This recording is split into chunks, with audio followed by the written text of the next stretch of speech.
Bismillahirrahmanirrahim. Bismillahirrahmanirrahim. Assalamualaikum warahmatullahi wabarakatuh. Alhamdulillah wassalatu wassalamu ala Rasulillah wa ala alihi wa sahbihi wa mawalah wa la hawla wa la quwwata illa billahi wa ba'd.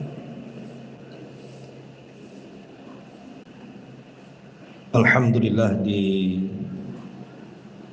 pagi menjelang siang ini kita bisa duduk untuk bertalabul ilmi, dan kita masih melanjutkan kajian kita membahas surah Abasa wa Tawalla, dan kita masuk pada ayat ke 24.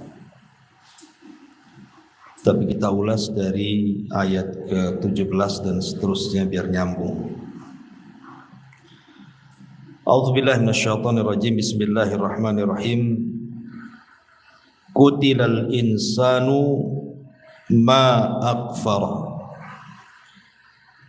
Duhai celaka manusia, alangkah kufurnya dia. Min ayyi syai'in khalaqa. Dari apakah Allah menciptakan dia? Min nutfatin khalaqahu faqaddar. Dari setetes mani dia menciptakannya lalu mentakdirkannya. Summa sabila yassar. Kemudian dimudahkan jalannya. Summa amatahu fa akbar. Kemudian Allah mematikannya dan menguburkannya. Summa idza syaa'a ansyara. Kemudian jika dia berkehendak, dia pasti akan membangkitkan kembali. Kalla lamma yaqdi ma amar. Sekali-kali jangan begitu. Manusia itu belum melaksanakan apa yang Allah perintahkan kepadanya. Baru Allah mengatakan falyanzuril insanu ila ta'am. Hendaklah manusia memandang, memperhatikan makanan yang dimakannya. Baik. Di sini Allah Subhanahu wa taala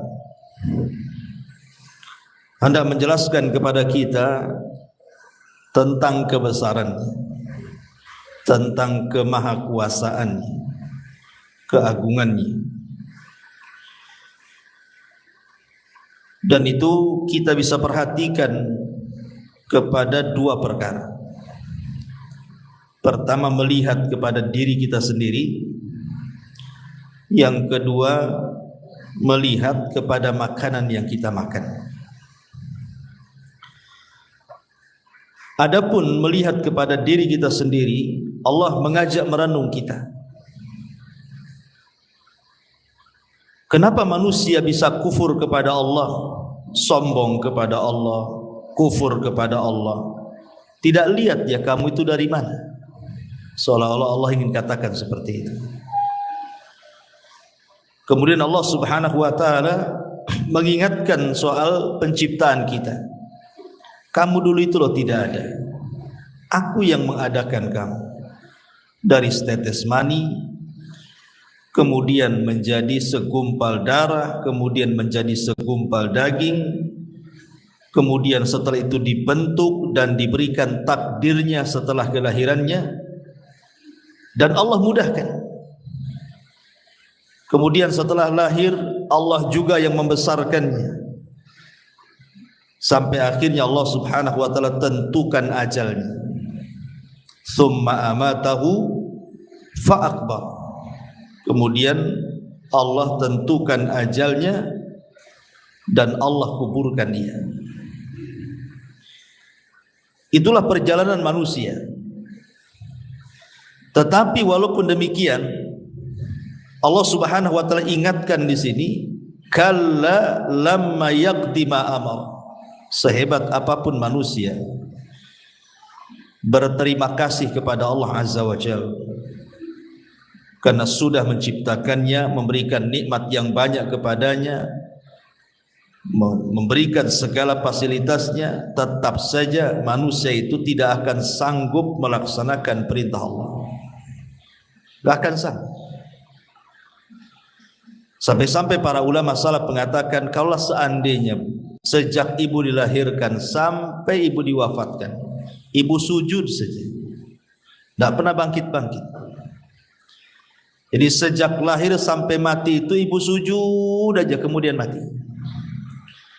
Maka itu sendiri tidak bisa untuk mensyukuri nikmat Allah.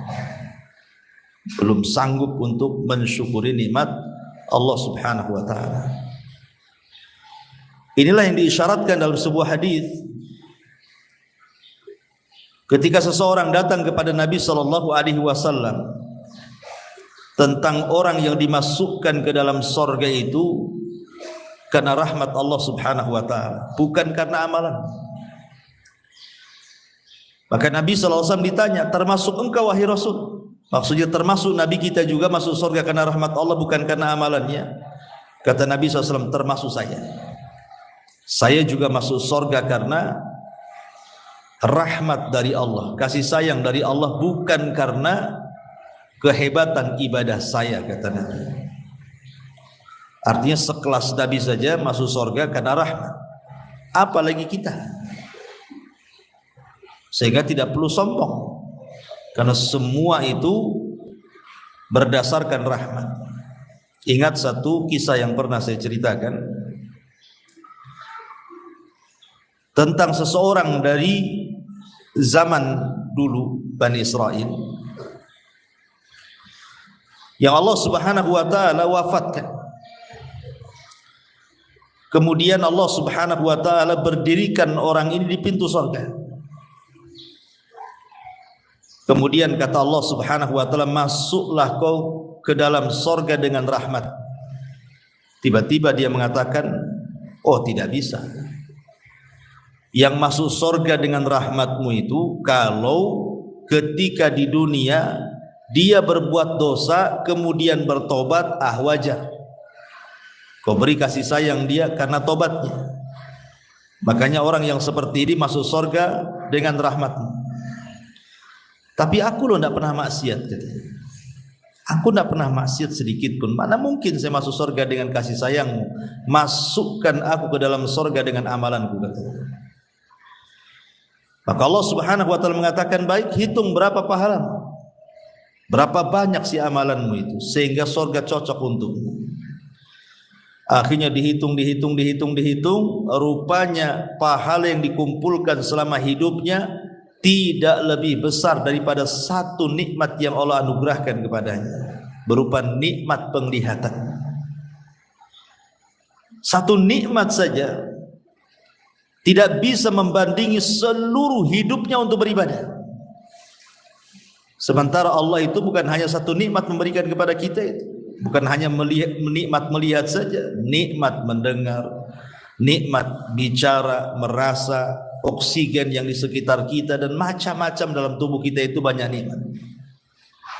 Akhirnya karena dia takut tidak masuk surga, dia mengatakan, kalau begitu ya Rabb, masukkan aku dengan rahmat-Mu.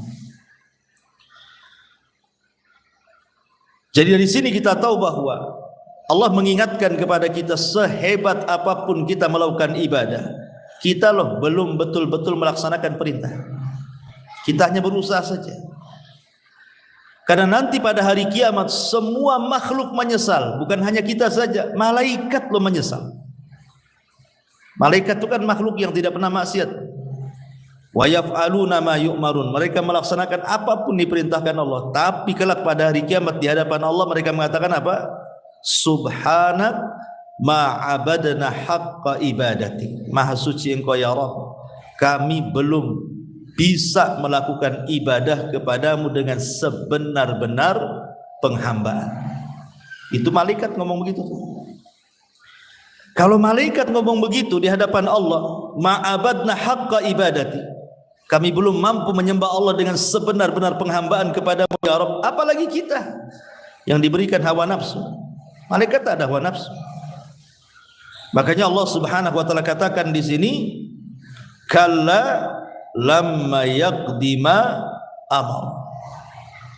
Sekali-kali manusia jangan seperti itu, karena dia belum sanggup melaksanakan apapun yang Allah perintahkan kepadanya, sehebat apapun manusia.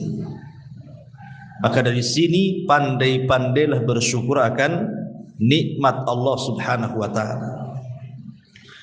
Nah, setelah Allah Subhanahu wa taala menjelaskan kepada kita tentang kekuasaannya, kemahabesarannya, mampu menciptakan kita semuanya, dan Allah ingatkan di ayat 17, kutilal insanu ma akfara. Duhai kiranya celaka manusia, alangkah kufurnya dia. Kenapa kufur? Karena tidak mengingat nikmat yang Allah anugerahkan kepadanya. Allah ulang di sini bahwa di sana ada nikmat lain yang menunjukkan bagaimana Allah Subhanahu wa taala Maha Kuasa atas segalanya. Allah mengatakan falyanzuril insanu ila ta'am. Maka hendaklah manusia itu memperhatikan, melihat. Melihat di sini bukan dengan mata. Maksudnya melihat di sini artinya dengan pikiran kita. Kita disuruh melihat makanan dengan pikiran kita. Falyanzuril insanu ila ta'ami. Hendaklah pikiran kita ini berpikir dari mana asal makanan yang kita makan itu. Ingat ketika kita mentafsirkan surah Al-Hakumut Takatsur, hatta zurtumul maqabir, sampai kepada latus alunna yauma idzin anin naim. Nanti pada hari kiamat Allah akan bertanya tentang nikmat yang sudah Allah anugerahkan kepada kita. Salah satu asbab nuzulnya adalah ketika Nabi SAW, Abu Bakar dan Umar mampir di rumah Abu Haytham ibn Tihan. Abu Haytham ibn Tihan ini.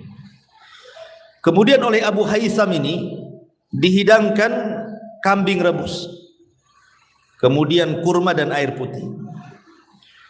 Di situ Nabi SAW tidak lantas mencicipi, langsung ada makan langsung dimakan, tidak. Tapi tiba-tiba Rasul kemudian menangis. Melihat makanan itu kok menangis. Padahal itu waktu itu Rasul sedang lapar-laparnya itu. Karena Madinah sedang mengalami paceklik, susah makan. Tapi Rasul tidak langsung makan. Malah Rasul kemudian nangis, Abu Bakar ikut nangis, Umar pula bertanya, Rasul, apakah dalam kondisi seperti ini kita nangis? Makanlah.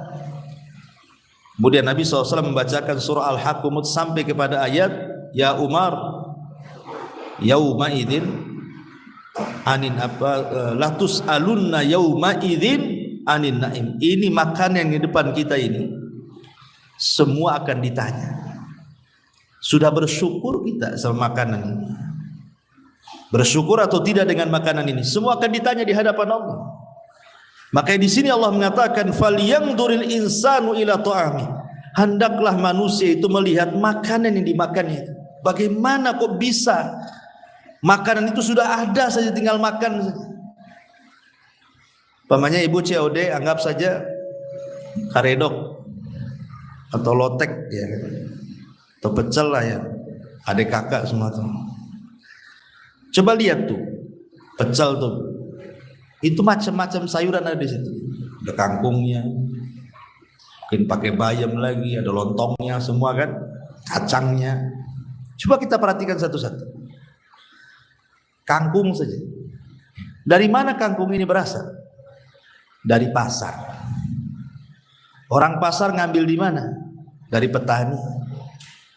Petani nanamnya gimana? Dari biji. Bijinya dari mana? Nah, itu kan tanya terus. Ya bijinya ya ujung-ujungnya dari Allah kan begitu. Kemudian ditanam gitu saja. Siapa yang menumbuhkan? Petani itu yang menumbuhkan. Tidak, petani itu hanya naruh biji, kemudian ditimbun, kemudian disiram, ditunggu sama dia. Dari sini Allah Subhanahu wa taala katakan di dalam Al-Qur'anul Karim mengingatkan soal kekuasaannya. Kata Allah Subhanahu wa taala, antum tazra'unahu am nahnu zari'un. Apakah engkau yang menumbuhkan tumbuhan kangkung itu, ataukah kami yang menumbuhkannya? Kata Allah. Ya, jawabannya Allah. Jadi biji itu datang dari Allah. Kemudian manusia ini hanya wasilahnya naruh biji dalam tanah. Tiba-tiba setelah dalam tanah dikubur kemudian disiram, tumbuh pula lah biji dalam tanah itu. Kita tidak tahu proses tumbuhnya seperti apa.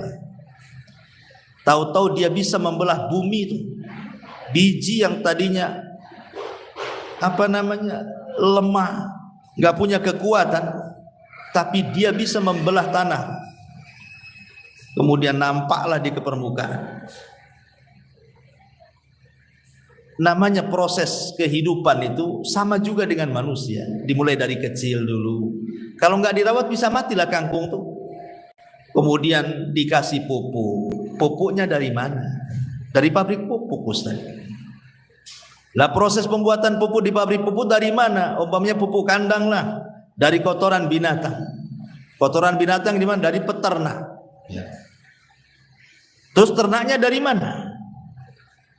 Sapinya atau kambingnya atau ayamnya dari mana? Ujung-ujungnya kembali kepada Allah kan? Itu baru satu kangkung melibatkan ribuan orang. Untuk makan satu kangkung, ribuan orang yang terlibat di situ. Karena kalau pabrik pupuk kan ribuan karyawannya. Itu baru satu kangkung, belum lagi timunnya, belum lagi kacangnya. Bayangkan, makan pecel saja sampai jadi pecel itu melibatkan ribuan orang tuh. Kita tinggal makan aja. Jadi berpikirlah kita ini bahwa ujung-ujungnya ini semua dari Allah. Cuman masalahnya karena hari-hari kita makan seolah-olah tidak dipersulitlah makanan itu. Ibu mau mesen apa saja sekarang COD langsung datang. Mulai makanan yang paling lezat sampai yang lezat sekali ada.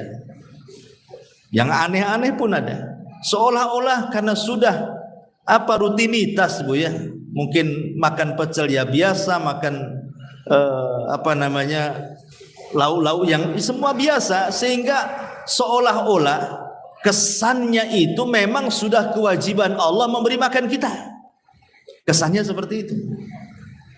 Seolah-olah itu memang Allah ya sudah kewajiban Allah memberi makan hamba-hambanya. Kalau nggak ngasih makan kenapa diciptakan kita? Lah ketika terus-terusan dikasih dan jadi rutinitas Bu, jadi kita ini lupa. Lupa kalau ini kangkung dari mana, bayam dari mana, kacang dari mana, timun dari mana. Kita lupa tuh jadinya. Coba sekali-kali dilangkakan begitu, baru terpikir tuh. Nanti nanya ke orang pasar, kok nggak ada timun nih? Iya, dari kebunnya tak ada. Nanya sama orang kebun, kenapa tak ada timun? Cemana gersang tak ada hujan. Kalau seandainya satu hari kemudian dihilangkan tuh makanan itu, baru terpikir kita itu. Oh memang ini nikmat dari Allah Subhanahu wa ta'ala. Makanya sering saya katakan bahwa terkadang orang itu baru bisa merasakan nikmat itu kalau diuji oleh Allah Azza wa Jalla. Orang baru bisa menikmati minuman itu ketika haus saja.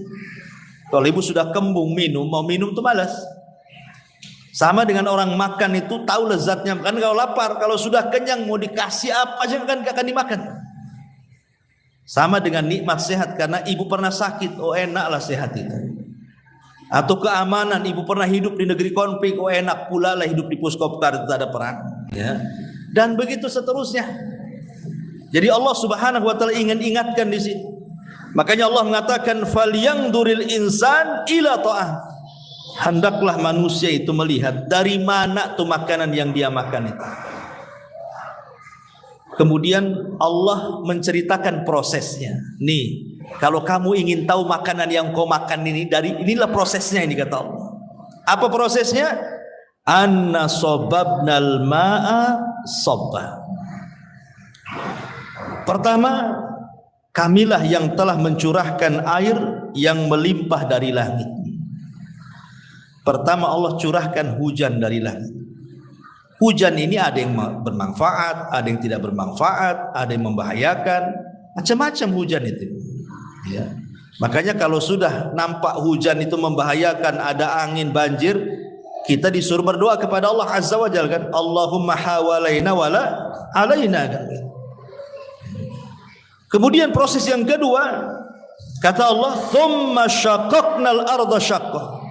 Setelah turun hujan mengairi dan membasahi tanah, kemudian hujan itulah menumbuhkan tumbuh-tumbuhan. Tumbuh-tumbuhan itulah yang membelah bumi.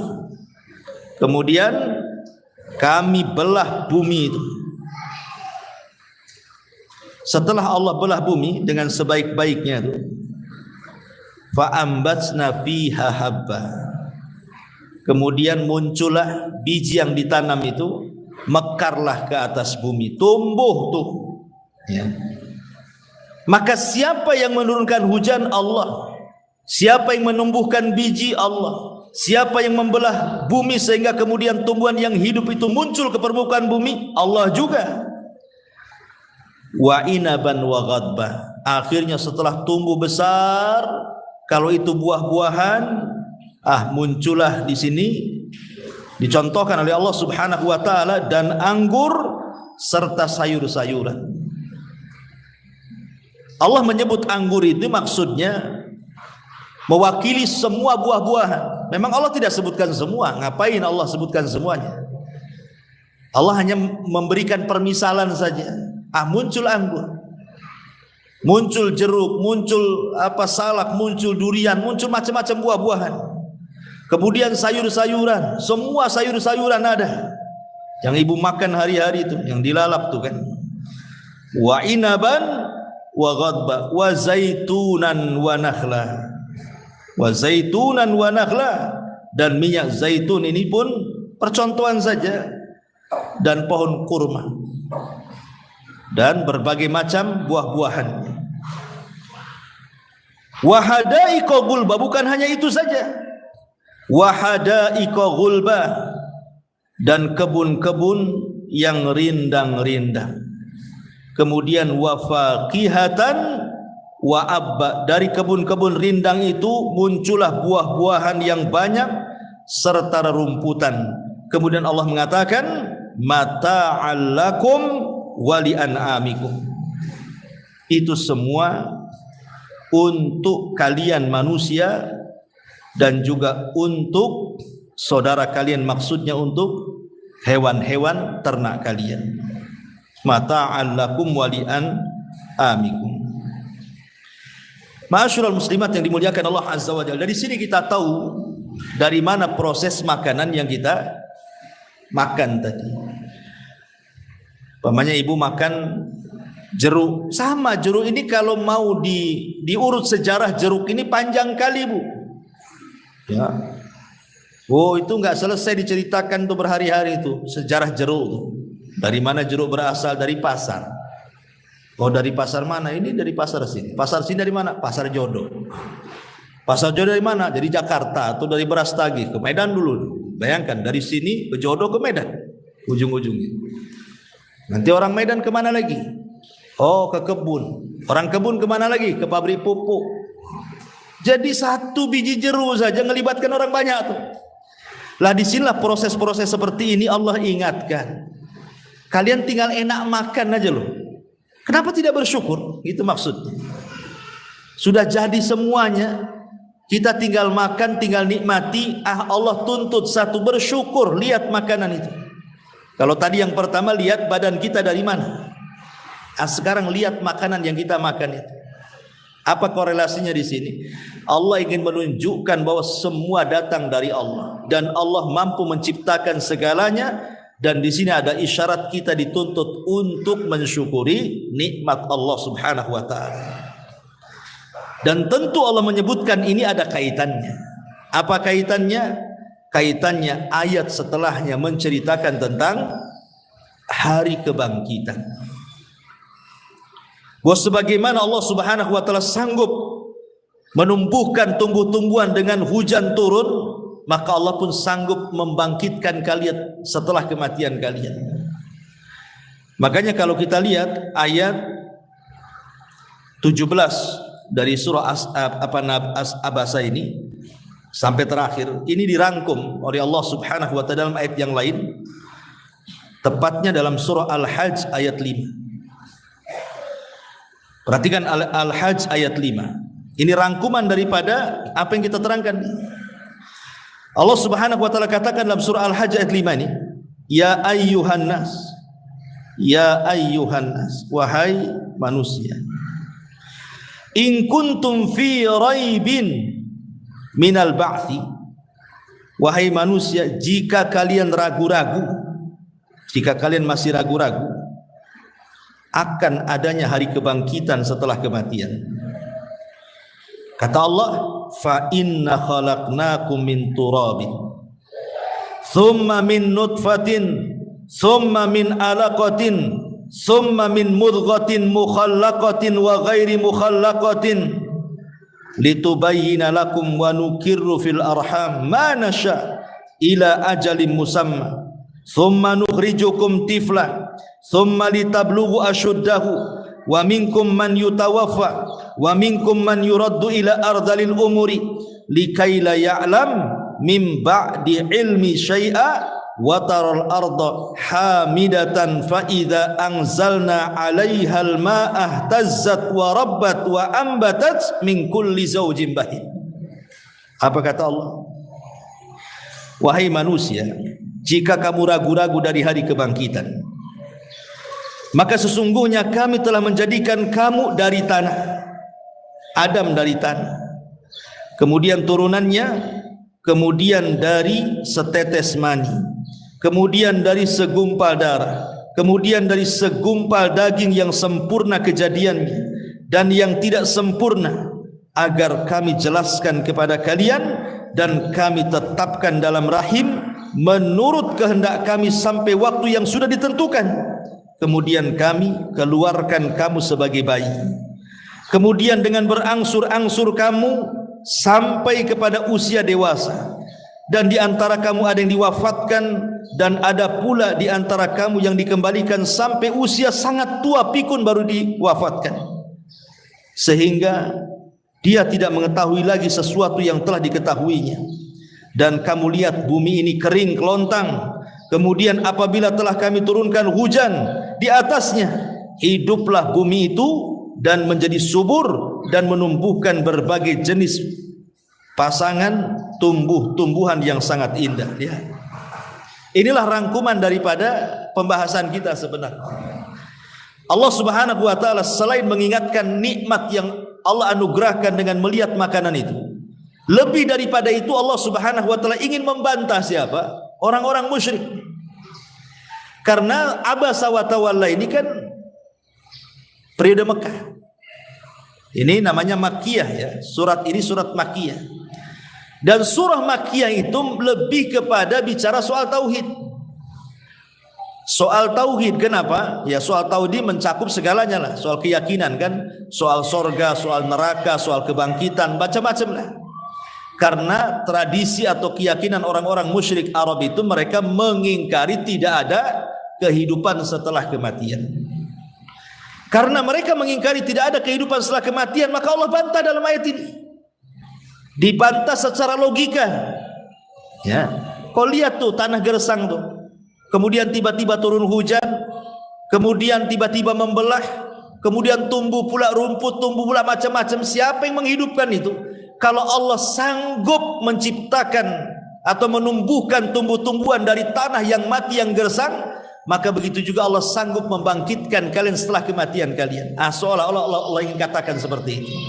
Makanya di sini lanjutnya Allah mengatakan, fa idza ja'atis sakha yauma yafirrul mar'u min akhi wa ummihi wa abi wa sahibatihi wa bani likulli imri'in minhum yawma idzin sya'nun yughni.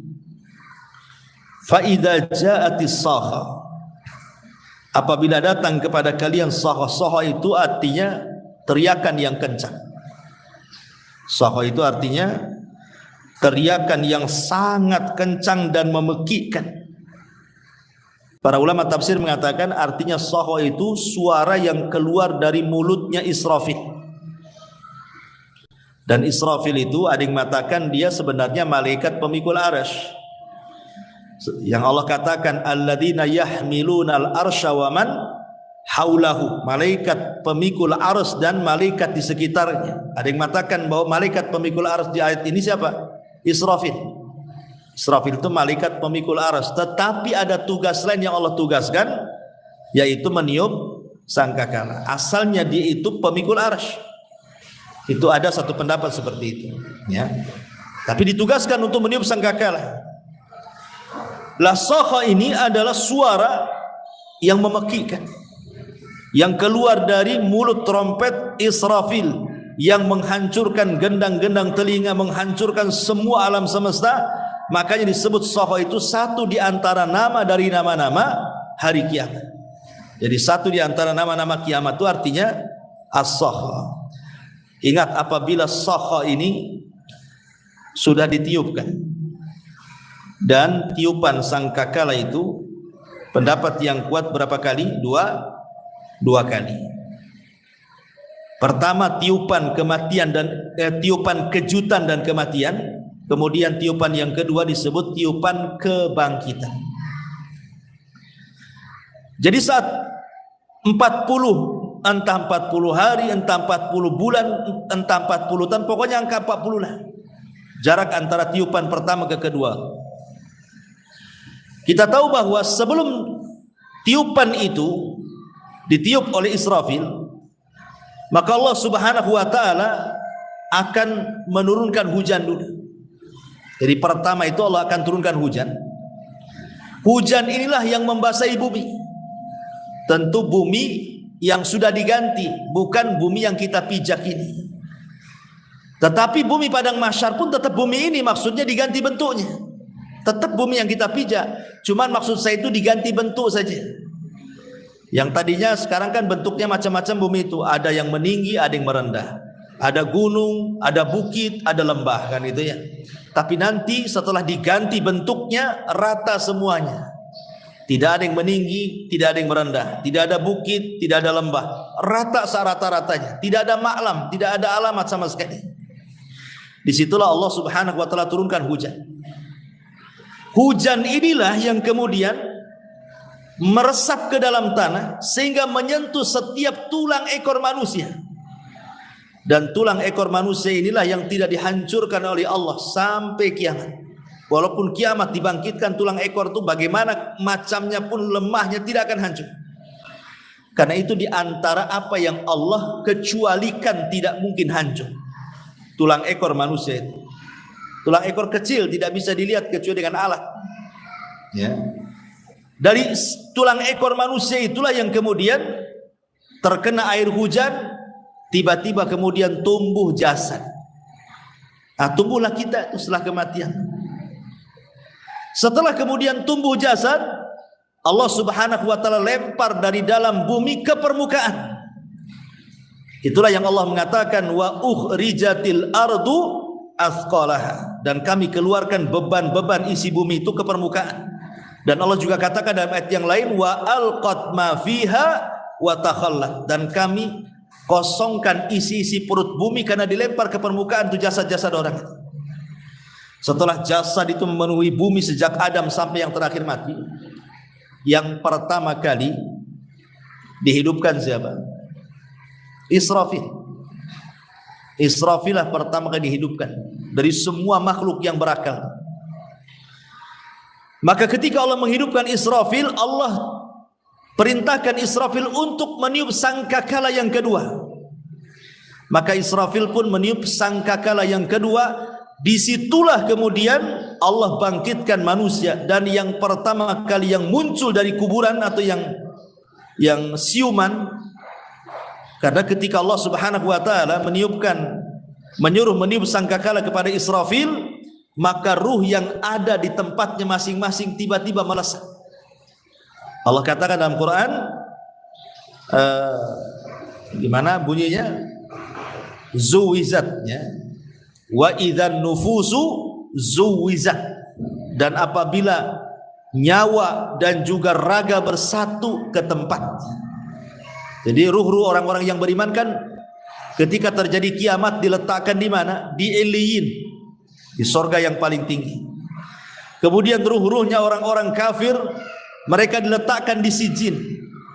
Maka dilesatkan ruh-ruh itu setelah tiupan yang pertama. Kemudian yang pertama kali hidup siapa? Nabi SAW. Nabi SAW yang pertama kali keluar dari kubur. Kemudian Rasul melihat Nabi Musa yang sedang bersandar. Kata Nabi, aku tidak tahu apakah dia duluan yang dibangkitkan atau aku. Tapi yang pertama kali dikasih pakaian Ibrahim. Kan semua kan dibangkitkan telanjang, tidak pakai sandal, kembali tidak dikhitan dan tidak bawa harta di badan. Yang pertama kali dipakaikan pakaian oleh Allah dari seluruh manusia adalah Nabi Ibrahim. Tapi yang pertama kali dibangkitkan adalah Nabi SAW. Kemudian Musa, kemudian yang lainnya sampai akhirnya semua manusia bangkit dari kuburannya. Itulah Allah gambarkan di sini saat kebangkitan itu. Apa itu? Yauma yafirrul mar'u min akhi. Yauma yafirrul mar'u min akhi. Ingatlah ketika manusia lari dari saudaranya. Wa ummihi wa abi, lari dari ibu bapanya. Wa sahibatihi wa bani, lari dari pasangan dan anak-anaknya. Kemudian Allah katakan likulli imri'im minhum yauma idzin sya'nun yughni. Karena pada hari itu manusia punya urusan masing-masing, enggak peduli manusia lainnya. Kenapa di sini Allah Subhanahu wa taala dahulukan dari saudaranya? Yauma yafirrul mar'u min akhi. Pada hari itu manusia lari dari saudaranya, baru bicara ibu bapa. Kenapa saudara dulu baru bapa? Sebagian ulama tafsir mengatakan karena manusia itu kalau sudah besar itu lebih suka atau lebih dekat dengan saudaranya atau mungkin dengan teman-temannya dibandingkan dengan orang tuanya. Kadang kalau ibu ada masalah, Bu, ibu ada masalah nih, itu biasanya tidak berani curhat sama orang tua kan? Pasti ibu curhatnya entah sama saudara atau sama kawan. Jadi masalah ibu itu orang tua tidak tahu tapi kawan tahu. Saudaranya dulu yang tahu kan begitu. Makanya lebih dekat dengan saudara dibandingkan orang tua. Lah pada hari itu jangankan tukang curhat kita ya, lawan curhat kita itu, mereka lari menjauh dari kita. Baru setelah saudara, baru kemudian ke ibu, kemudian ke bapak.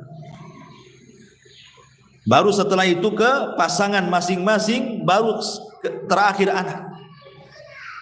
Dan ini manusia-manusia yang disebutkan oleh Allah itu adalah manusia-manusia yang kita cintai semua. Ini kan yang hidup di sekeliling kita.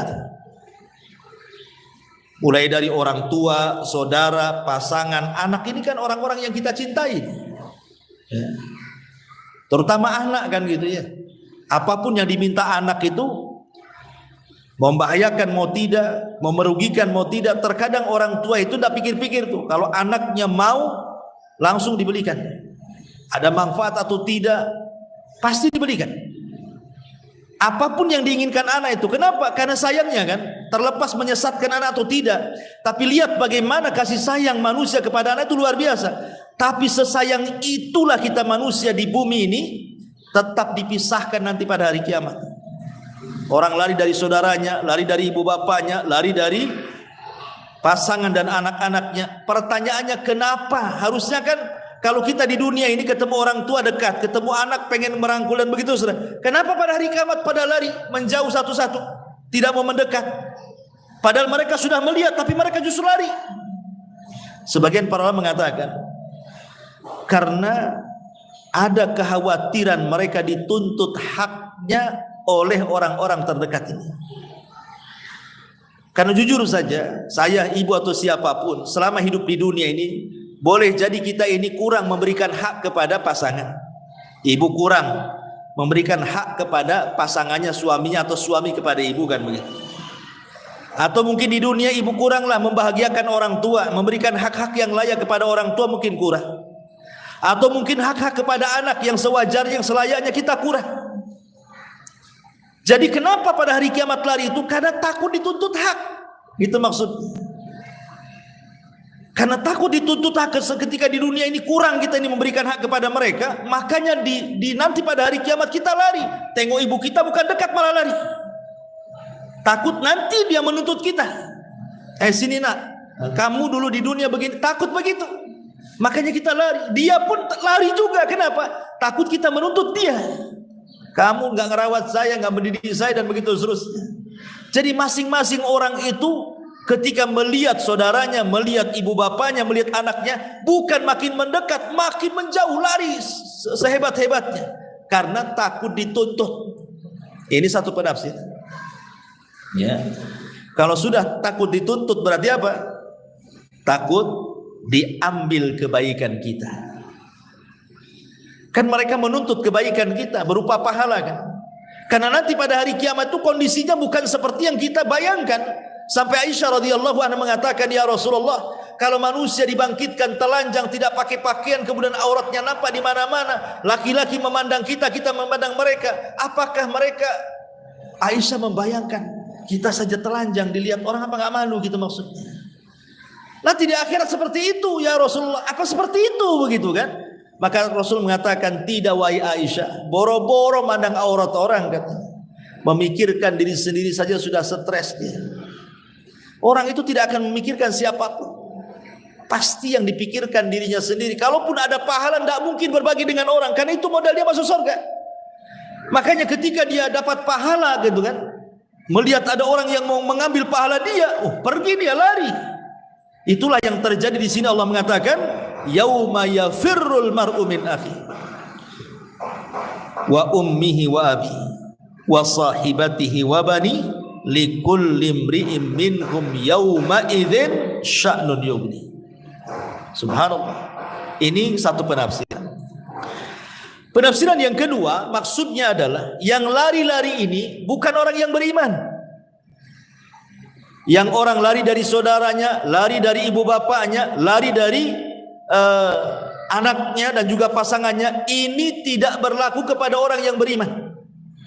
Ini hanya berlaku kepada orang kafir. Karena ada yang mentafsirkan seperti disebutkan oleh ahli tafsir bahwa yang pertama kali lari dari ibu bapaknya, awal man yafirru yaumal qiyamah min abi. Disebutkan oleh ahli tafsir, orang yang pertama kali lari pada hari kiamat dari bapaknya adalah Ibrahim. Ibrahim lari dari bapaknya. Kenapa? Karena bapaknya kafir. Ya. Awal man yafirru min ibnihi, orang yang pertama kali lari dari anaknya adalah Nuh alaihi salam. Kenapa Nuh lari dari anaknya? Karena anaknya kafir. Kemudian wa awal man yafirru min imraatihi, adapun orang yang pertama kali lari dari istrinya adalah Lut alaihi salam. Kenapa? Karena istri Lut kafir. Jadi sini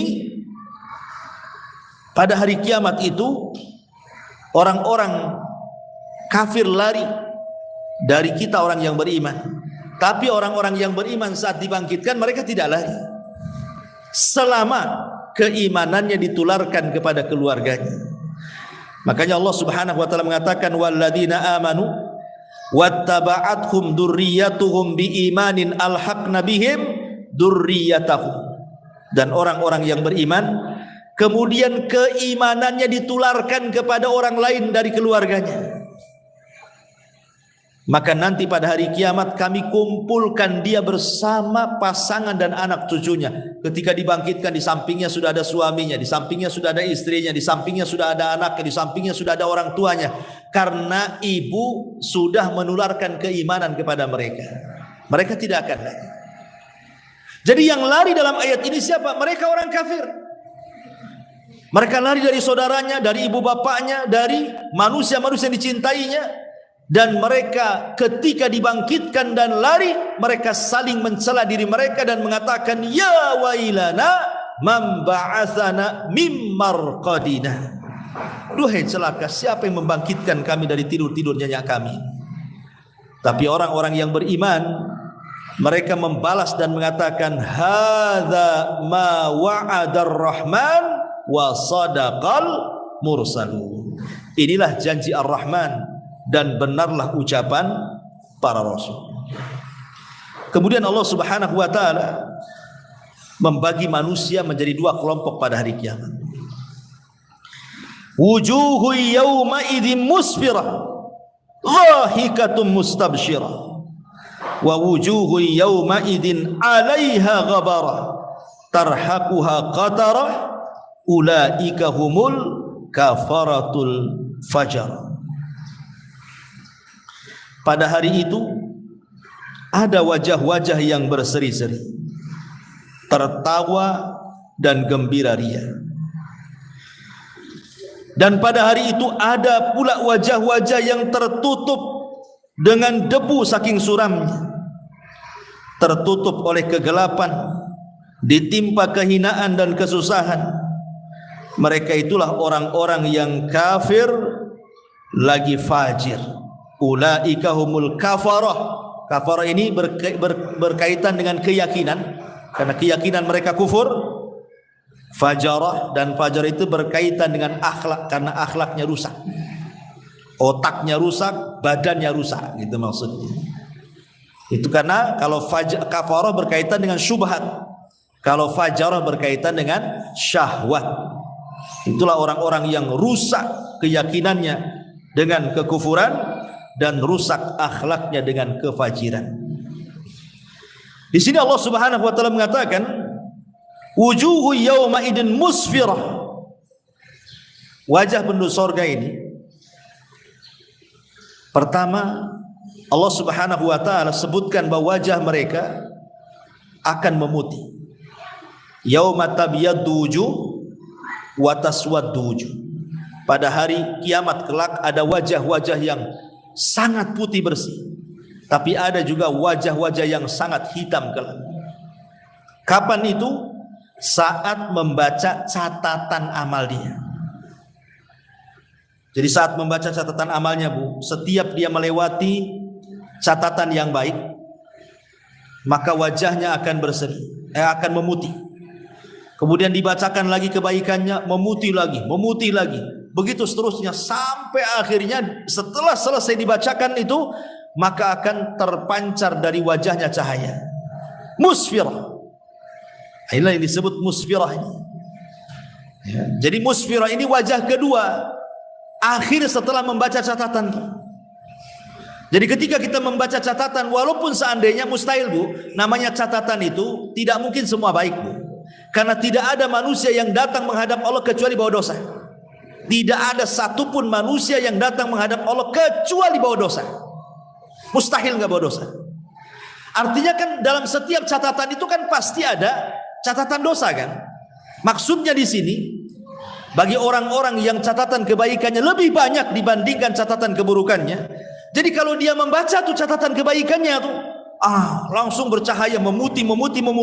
Tapi ketika kemudian membaca catatan dosanya mulai menghitam lagi, tapi Allah tutup aibnya sehingga orang tak tahu. Bagi orang-orang yang faman thaqulat mawazinuhu, itu orang-orang yang berat timbangannya, catatannya baik, Allah tutup sehingga orang tidak tahu kalau kadang menghitam, kadang memutih. Dan di waktu yang sama bukan itu saja, badannya membesar. Setiap membaca catatan wajahnya memutih, badannya membesar, memutih, sampai badannya sama seperti fisik Adam alaihi salam, berhenti sampai di situ. Tidak membesar lagi. Tingginya sampai seperti Adam, besarnya sampai dengan Adam, sudah selesai. Beda dengan penduduk neraka. Badannya makin besar sehingga tidak tahu besarnya seperti apa, disesuaikan dengan dosa.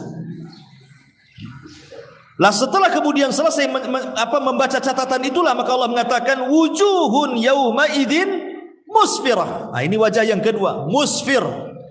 Musfir itu bercahaya karena saking senangnya, ya, maka bercahaya. Selesai membaca catatan, saking senangnya sampai kemudian Allah mengatakan dhahikatun mustabsirah, sampai dia tersenyum dan tertawa, gembira ria, dan mengatakan ha umqra'u kitabiyah, baca nih catatanku, katanya. Saking bahagianya dilempar catatannya, baca ini catatan saya, ini catatan. Dengan bangganya dia menunjukkan catatannya kepada orang lain. Tetapi orang-orang yang mengambil catatan dengan tangan kirinya, kalau bisa dilempar sebelum dibaca. Kenapa? Karena wajah mereka adalah wajah yang hitam. Wujuhun yauma idzin 'alaiha ghabara tarhaquha qatar. Tapi ada wajah-wajah yang tertutup oleh kegelapan, ditimpa dengan kehinaan dan kesusahan. Siapa mereka? Ulaika humul kafar, orang-orang kafir dan orang-orang fajir. Orang kafir tentu dari orang-orang kafir di luar dari agama kita. Tapi orang fajir itu masih orang muslim tetapi dia fajir, dia fasik, mungkin banyak melakukan dosa besar, dan begitu seterusnya. Ulaika humul kafaratul fajara. Wallahu a'lam bishawab. Inilah akhir daripada tafsir surah Abasa wa Tawalla. Baik, sampai di sini. Kita buka tanya jawab, silakan.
Akan mau bertanya, ada pembagian catatan amal kebaikan dan keburukan.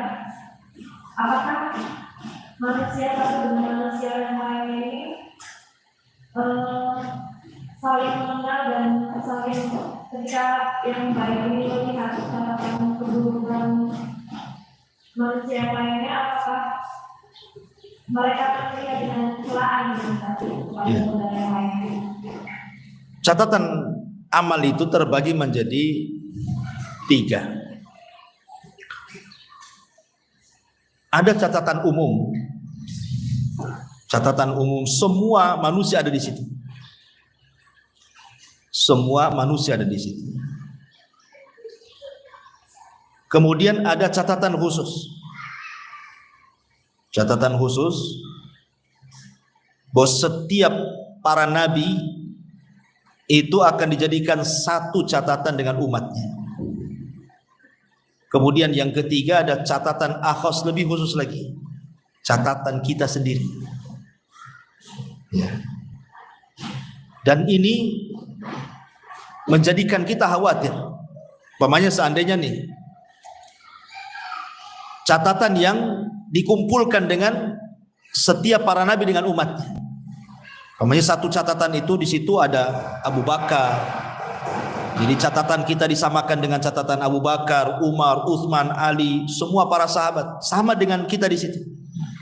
Para sahabat, para tabi'in, para ulama, orang-orang soleh, para syuhada, orang-orang yang baik, kita pula di situ jadi satu catatan. Kemudian akan dibaca di situ di hadapan orang ramai. Ketika catatan itu membicarakan Abu Bakar, semua baik isinya, semua memuji dia. Ketika Umar juga gitu dibaca catatannya, Utsman juga, semua gitu ya. Giliran kita, rupanya dibacakan isinya hanya dosa. Apa nggak malu kita di hadapan orang? Makanya manusia itu nanti akan ada yang dibongkar aibnya. Karena di dunia ini kita bisa menyembunyikan sesuatu, dan kecenderungan manusia melakukan maksiat itu kan rata-rata tertutup, tidak mau orang tahu. Tapi nanti pada hari kiamat tidak ada yang terhalang.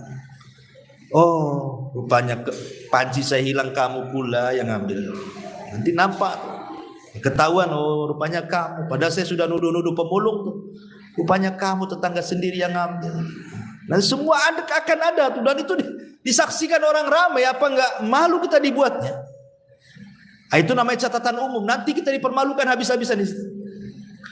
Tapi kalau kita berbuat baik, kita dipuji orang di situ. Makanya Allah mengatakan, man satara musliman satarahullahu yaumal qiyamah. Siapa yang banyak menutup aib saudaranya, boleh jadi mungkin Allah akan tutup aib kita nanti pada hari kiamat. Itu catatan umum namanya ya.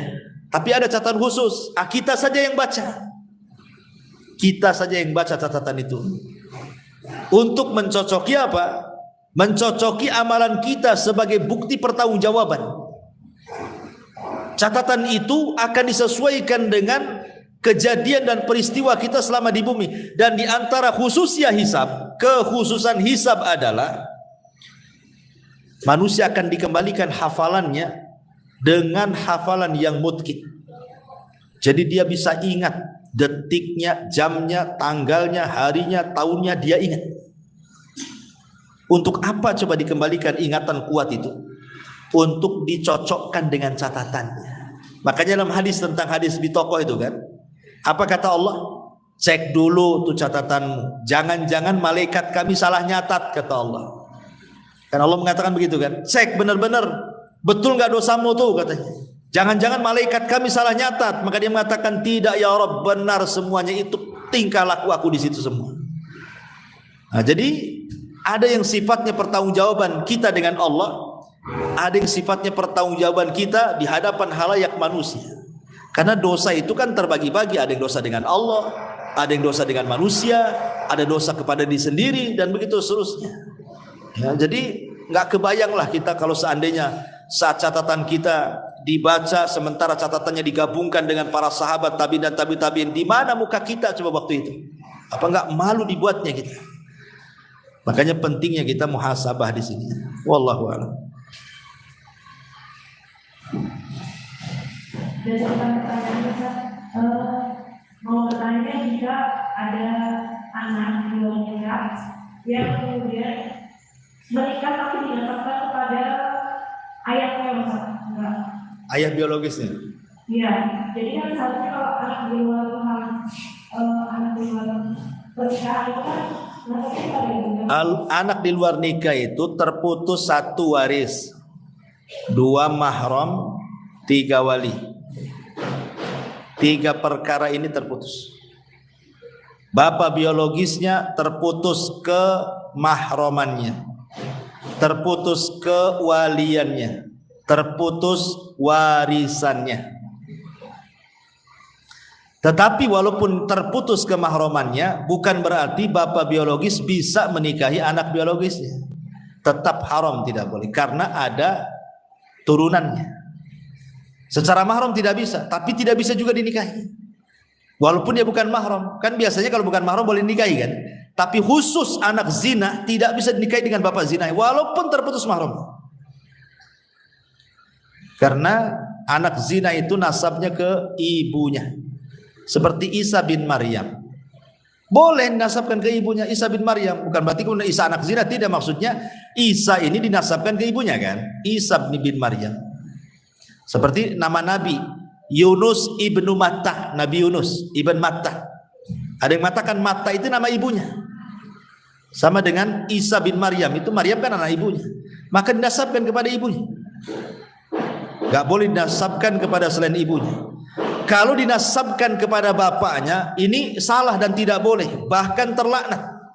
Karena ada hadis yang mengatakan 3 orang yang tidak akan diterima solat dan puasanya, atau tidak akan diterima amal wajib dan sunnahnya adalah seseorang yang menasabkan kepada yang bukan bapaknya. Kita ngambil anak angkat, tidak bisa kemudian dinasabkan ke bapak angkatnya. Ya, tidak akan diterima amal wajib dan sunnahnya. Kan begitu hadisnya itu. Ya, jadi harus dikembalikan ke bapak aslinya kalau anak angkat. Kita hanya bapak angkat saja. Kalau anak zina berarti kepada ibunya, bukan kepada bapaknya. Nggak boleh.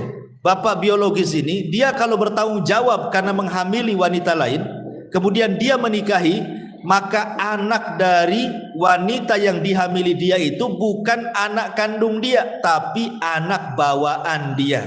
Sama dengan saya menikahi janda yang punya anak, itu jatuhnya. Jatuhnya posisi bapak biologis dengan anak biologisnya itu sama dengan menikahi janda yang punya anak. Itu namanya anak bawaan, bukan anak kandung. Walaupun itu biologisnya. Bisa dipahami di sini.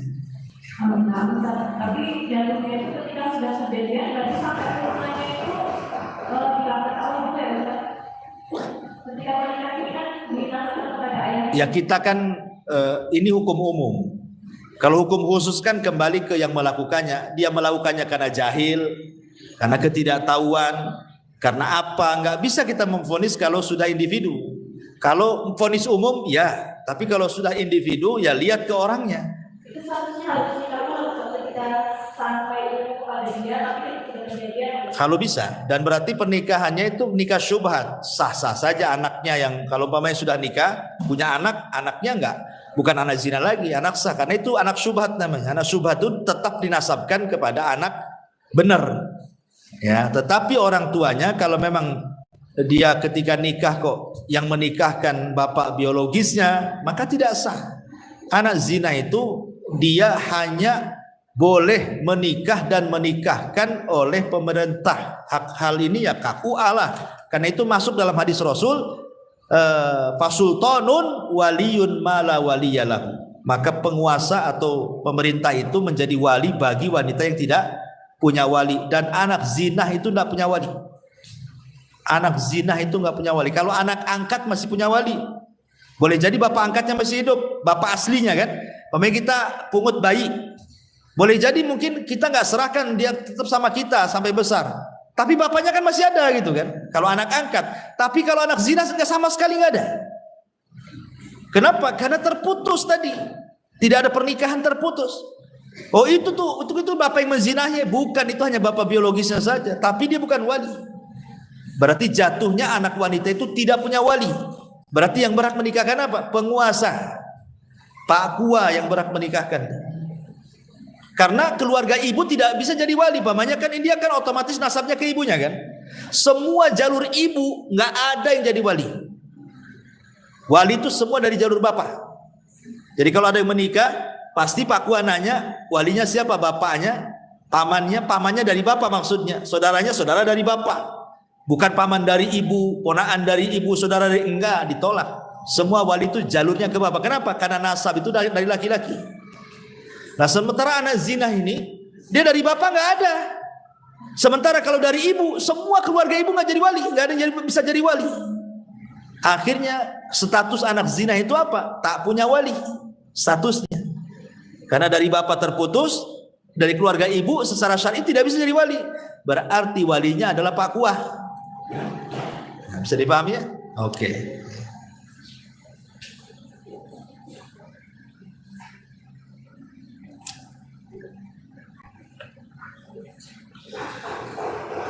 Sudah ya? Cukup. Sudah ada manfaatnya. Subhanallah bihamdika. Asyhadu an la ilaha illa anta astaghfiruka wa atubu ilaik.